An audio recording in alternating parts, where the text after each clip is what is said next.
Bonjour tout le monde, j'espère que vous allez bien.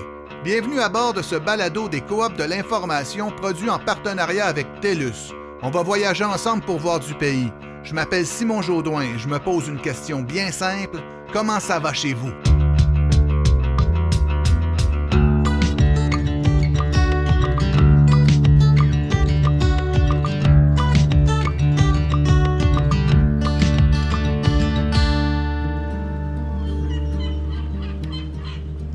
J'allais vous inviter à faire un bout de chemin avec moi vers le Bas-Saint-Laurent et la Gaspésie pour vous parler de communication, de collecte et de partage de données et d'outils numériques.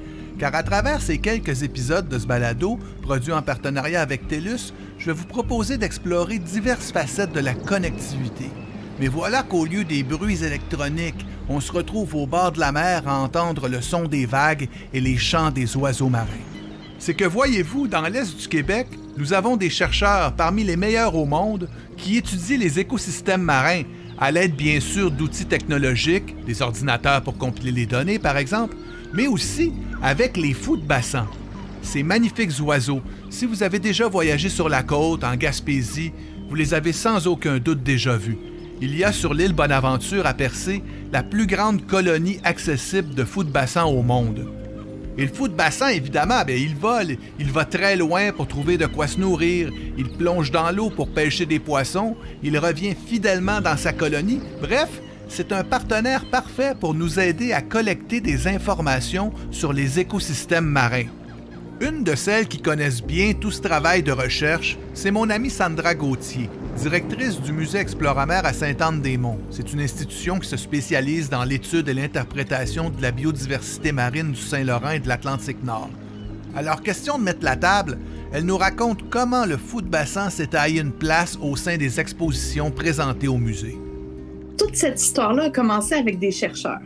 Les chercheurs de l'Université du Québec à Rimouski et du Cégep de Rimouski, donc Magella Guillemette et David Pelletier, qui nous ont appelés un beau jour en disant « On a un projet à vous proposer ». Et nous, en fait, ce qu'on a souhaité faire, c'est de le faire connaître à tout le monde, au plus de monde possible, donc aux visiteurs du musée ici à Exploramer. C'est eux, en fait, qui nous ont transmis les données scientifiques, qui nous ont transmis les images, les contenus aussi. Et puis, c'est à partir de ça, en fait, qu'on a monté une exposition qui permet aux gens de comprendre comment le fou de bassin est devenu un assistant de recherche. Donc, comment, avec la technologie, avec des puces qu'on met sur les fous de bassin, on pouvait se permettre de comprendre leur déplacement dans un premier temps, donc une puce GPS. Et puis, ils ont mis des caméras sur certains fous de bassin, ce qui nous permettait de voir, lorsque le fou de bassin plonge dans l'eau, quel est le poisson qui vise à manger, qui vise à capturer.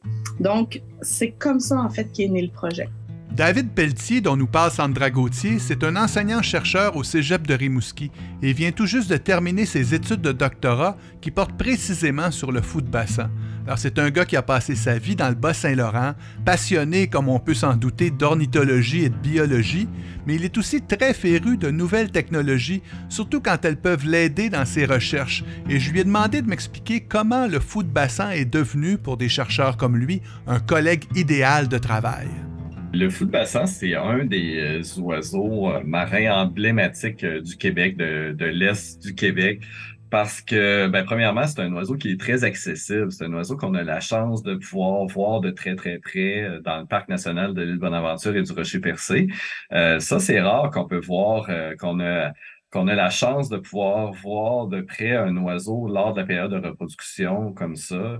Quand on visite la colonie, on voit qu'on peut s'approcher, les oiseaux s'enfuient pas, donc ils ont une certaine tolérance à la présence humaine. On le considère en fait comme un bon témoin des changements globaux qui vont avoir cours dans le golfe du Saint-Laurent, parce que c'est une espèce qui est capable de se déplacer sur de grandes distances. C'est des oiseaux qui sont aussi quand même fortement tolérants face aux manipulations qu'on va faire face à la présence humaine. J'ai travaillé sur d'autres espèces d'oiseaux qui, mettons, s'approchaient à 500 mètres en zodiaque, puis les oiseaux s'envolent. Tandis que eux, on peut les prendre sur le nid, faire des manipulations relativement rapidement, faire des mesures, installer les appareils, les relâcher, puis ils retournent sur leur nid. Donc, d'un point de vue scientifique, c'est plus facile quand même d'utiliser cette espèce-là, étant donné que c'est une espèce qui est un super prédateur dans son environnement, qui va répondre à des changements dans la chaîne alimentaire. Si on voulait faire la même chose, admettons, avec un autre type de prédateur dans l'écosystème marin, on aurait beaucoup plus de difficultés. Par exemple, si on voulait le faire avec des phoques ou avec des cétacés, ça prend un protocole logistique beaucoup plus développé là, pour faire des captures sur des espèces-là. Tandis que chez le fou de bassin, étant donné qu'il est à terre pendant une certaine période, pendant la reproduction, ben ça nous facilite la tâche, là, si on veut. On le comprend très bien, le fou de bassin, c'est un oiseau accessible qui se laisse facilement approcher. Et d'ailleurs, si vous avez visité l'île Bonaventure, vous avez pu vous en rendre compte. Et si vous n'y êtes jamais allé, je vous encourage vivement à faire le voyage et la randonnée pour aller voir la colonie. C'est vraiment spectaculaire. Mais après, il reste à savoir comment on peut entrer en relation avec lui pour qu'il puisse nous raconter un peu à la manière d'une sentinelle ce qu'il voit et ce qu'il trouve dans l'océan. Les oiseaux marins, en général, sont des bons indicateurs de la qualité de l'écosystème marin, et ça depuis longtemps. Depuis longtemps, admettons, les marins utilisent les oiseaux marins à différentes fins pour localiser justement les zones de pêche à certains endroits, puis ça a été documenté, même sur des centaines d'années, comme quoi, admettons, les oiseaux marins, c'est un bon indicateur de la ressource. Utiliser les oiseaux marins comme échantillonneurs de l'environnement, ça fait relativement peu longtemps qu'on a cette idée-là, mais tu sais quand même, je dirais peut-être une quinzaine d'années là, qu'on va essayer de faire le parallèle. Les oiseaux marins pourraient être des bons assistants, entre guillemets, de terrain ou des bons témoins des changements-là au niveau des populations de poissons. On peut le faire de différentes manières, mais une façon relativement simple. Quand on commence la saison de reproduction, on fait une capture sur un oiseau. Par mécanisme de défense, et il va régurgiter une fois sur deux. On sait pourquoi. En fait, quand il régurgite, ça va l'alléger, ça va lui permettre, en fait, de pouvoir augmenter sa capacité à décoller. Mais nous, quand on récupère cette régurgitation-là, ben, on sait qu'est-ce qu'il a mangé. Donc, on sait à un moment donné, une date précise, pendant la saison de reproduction, on sait ce qu'il a consommé. Tout dépendant de l'état de digestion, bien entendu. C'est pas très ragoûtant, là, parler de tout ça, mais dépendamment de l'état de digestion, des fois, on a des poissons là, qui sont presque parfaits, là, qu'on pourrait, à la limite, vendre sur un étal de poissonnier. Bon, ça c'est très bien. En nous montrant ce qu'il a dans le ventre, si je peux le dire comme ça, le fou de bassin nous dit un peu ce qu'il a trouvé comme poisson à manger. Mais imaginez un peu si on pouvait s'envoler et faire la route avec lui. C'est là que les recherches de David Pelletier deviennent fort intéressantes. Quand on capture un oiseau puis qu'il régurgite, ce qu'on a comme information, c'est seulement la proie. On sait ce qu'il a mangé à un moment précis. On ne sait pas d'où ça vient. C'est que pour savoir d'où ça vient, on met un GPS sur la queue de l'oiseau. C'est un petit GPS de 30 grammes qui nous permet en fait d'enregistrer les différents déplacements, donc d'enregistrer les voyages d'alimentation, puis on est même capable d'évaluer certains comportements. On est capable de savoir quand est-ce qu'il est en vol, quand est-ce qu'il est sur l'eau en train de se reposer, quand est-ce qu'il est à la colonie. Après ça, on enlève l'appareil, on est capable de savoir le poisson qui a été régurgité, d'où il venait.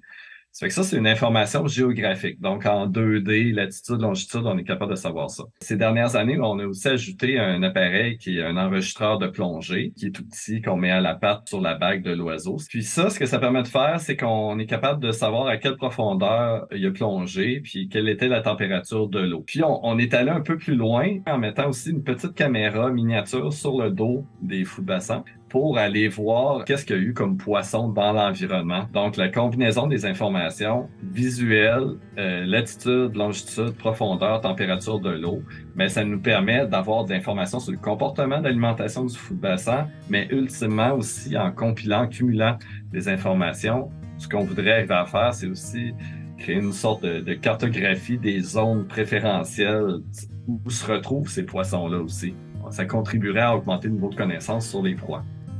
Ce qui est intéressant dans tout ça, c'est que les poissons que le fou de bassin mange, eh bien nous les humains, dans bien des cas, on les mange aussi.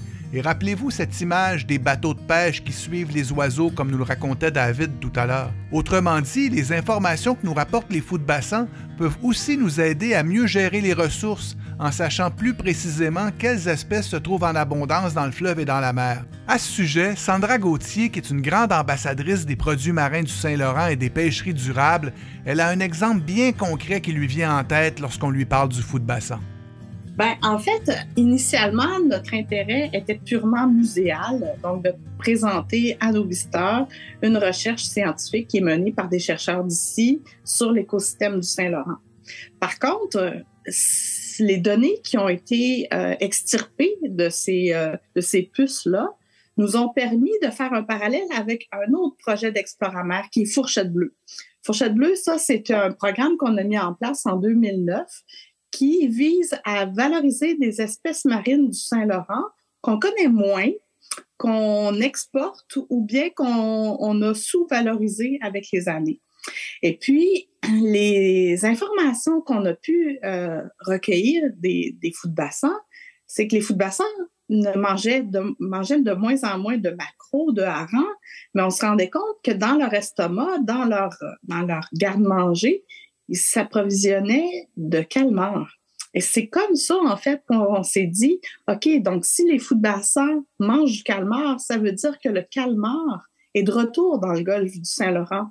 Donc, c'est une espèce qui est là et qu'on pourrait tenter de voir s'il n'y a pas un aspect intéressant pour la consommation humaine aussi, parce que faut voir que dans les années 50, 60, on pêchait le calmar dans le secteur des îles de la Madeleine, mais pour en faire de la boîte. La boîte, c'est l'appât, en fait, pour la pêche au homard, par exemple, ou au crabe. Mais le calmar était disparu de nos eaux. Mais là, c'est le fou de bassin qui nous a fait un coucou en disant, écoutez, il y a du calmar, les gars, venez-vous-en, on va aller en chercher un peu.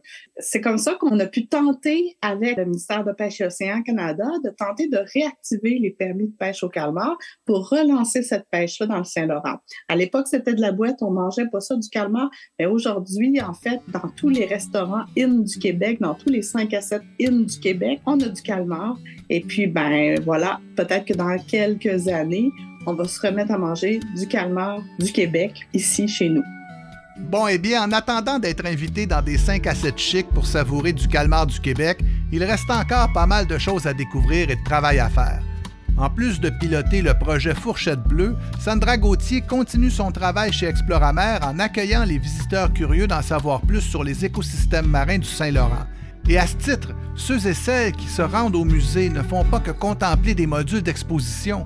On nous donne aussi la possibilité de participer à la recherche sur les fous de bassin. Au musée, nous, dans l'exposition, en fait, les gens peuvent voir un peu l'étendue des tracés que chaque oiseau fait. Donc, tout le parcours qu'il fait, jour après jour, plongeon après plongeon pour trouver sa nourriture. Donc, on le voit que le secteur grandit à chaque année. Donc, il faut qu'il aille de plus en plus loin pour trouver sa nourriture. Donc, quand on arrive au musée, on comprend un peu l'intérêt du fou de bassin à trouver sa nourriture, quelle nourriture il veut trouver, puis comment il doit s'alimenter, comment il doit revenir rapidement au nid pour nourrir le poussin, et puis comment tout ça devient de plus en plus difficile.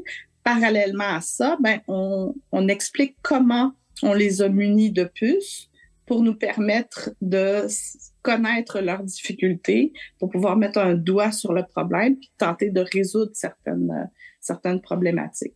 Et puis, dans un deuxième temps, on amène les gens à devenir eux-mêmes fous de bassin avec un jeu, en fait, qui a été conçu par les étudiants de l'Université du Québec à Rimouski, où les gens deviennent des fous de bassin et ils doivent voler, ils doivent trouver leur nourriture et selon le tempérament de l'oiseau. C'est ce qu'on a aussi découvert. Chaque oiseau a son propre tempérament. Chaque oiseau est un individu. Et puis, les gens vont établir leur tempérament. Ils vont devoir aussi comprendre en jouant le jeu à devenir un fou de bassin et en ayant l'urgence de s'alimenter.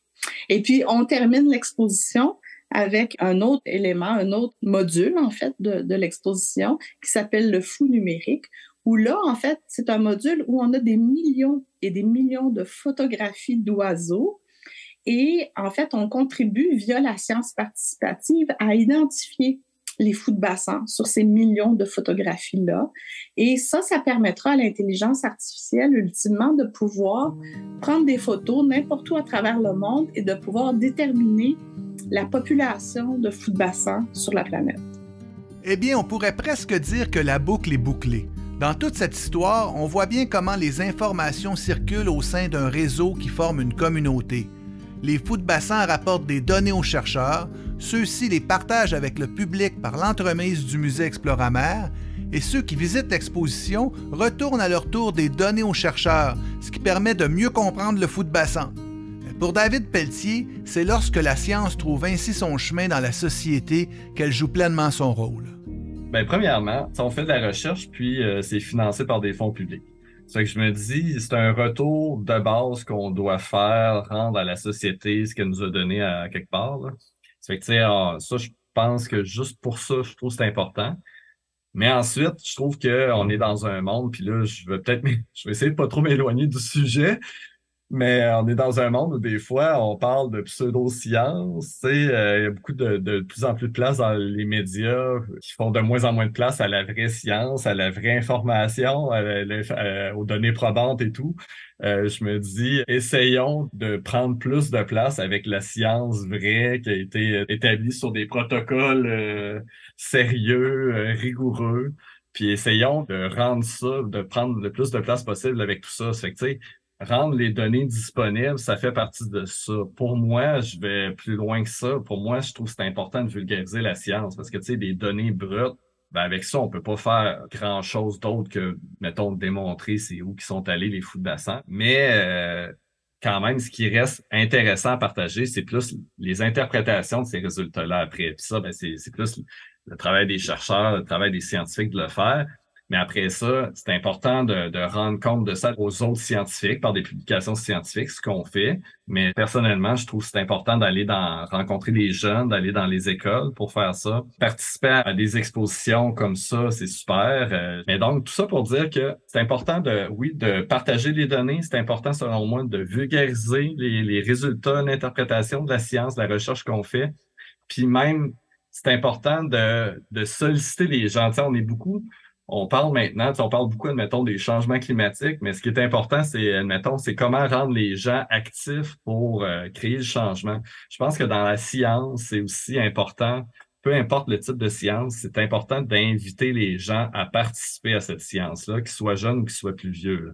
Ouais, ce que tu me dis là, dans le fond, c'est l'essence même de l'écologie. Je veux dire, on fait tous partie du même milieu, du même écosystème, les fous de bassin, les poissons, les chercheurs et l'ensemble des citoyens. Ben, c'est un peu ça, c'est ça l'idée, dans le fond, c'est de montrer aussi qu'on n'est pas dans le haut de la pyramide, là. Tu sais, nous, comme êtres humains, tu sais, on fait partie d'un tout, on fait partie d'une société qui travaillons ensemble au mieux-être de cette société-là. On est des individus, une espèce parmi un groupe d'espèces tu sais, dans des communautés, dans un écosystème, puis on fait partie de cet écosystème-là.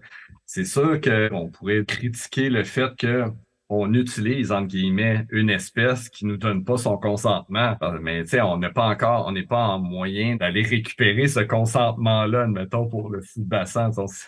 Mais par contre, on le fait dans les règles de l'art, tu sais, dans le sens que on manipule avec le plus grand soin possible. On utilise des appareils qui nuiront pas, admettons, à l'hydrodynamisme, l'aérodynamisme des oiseaux qui sont légers. Mais c'est sûr que quand on travaille sur des oiseaux, sur des animaux en général, ultimement, on pourrait avoir toujours un impact. Mais l'idée, c'est toujours de minimiser le plus possible pour qu'il n'y en ait pas, là. Pour qu'il n'y ait pas de biais scientifique, mais qu'il n'y ait surtout pas aussi d'influence négative de nos travaux sur cette espèce-là qu'on veut juste protéger, dans le fond. Comme je le dis souvent, l'environnement, pour la plupart d'entre nous, c'est ce qu'on peut voir dans les environs et ce qui nous entoure, le lieu qu'on habite. On en fait partie. Et de plus en plus, quand on voit des changements autour de nous, on veut comprendre ce qui se passe et on peut dire que le fou de bassin, qui lui aussi fait partie de nos environs, il nous accompagne dans cette quête du savoir. Ça fait 20 ans que Sandra Gauthier est à la barre du musée Exploramer. Du monde, elle en a vu passer au gré des saisons, mais plus que jamais, elle sent que les visiteurs sont animés par une soif de compréhension qui ne fait qu'augmenter. On a toujours eu du monde fort intéressé par le sujet Exploramer, tu sais, des gens qui viennent parce que ça les intéresse. Cette année, là, partout, là, les visiteurs étaient assis puis ils prenaient acte des informations. J'ai jamais vu ça. Tu sais, cette expo-là des fous de bassin, c'est pas la plus belle exposition. Ça fait pas wow, là. On n'a pas mis des tonnes d'argent. C'est une intéressante petite exposition, mais c'est pas un blockbuster, là, t'sais. Mais les gens, là, ils étaient dedans, puis je passais à côté, puis je les voyais pointer la carte des plongeons, des fous, comme il y avait de l'intérêt comme j'avais jamais vu avant. Les gens, cette année, avaient envie de comprendre, avaient soif. Et ils étaient avides de connaissances, de comprendre ce qui se passe avec le Saint-Laurent. On le voit là, les changements climatiques, ils sont là, ils sont actifs. Les gens veulent savoir ce qui se passe, sont intéressés par le sujet comme jamais. Ces mots de Sandra Gauthier, ça sonne comme une proposition, vous trouvez pas?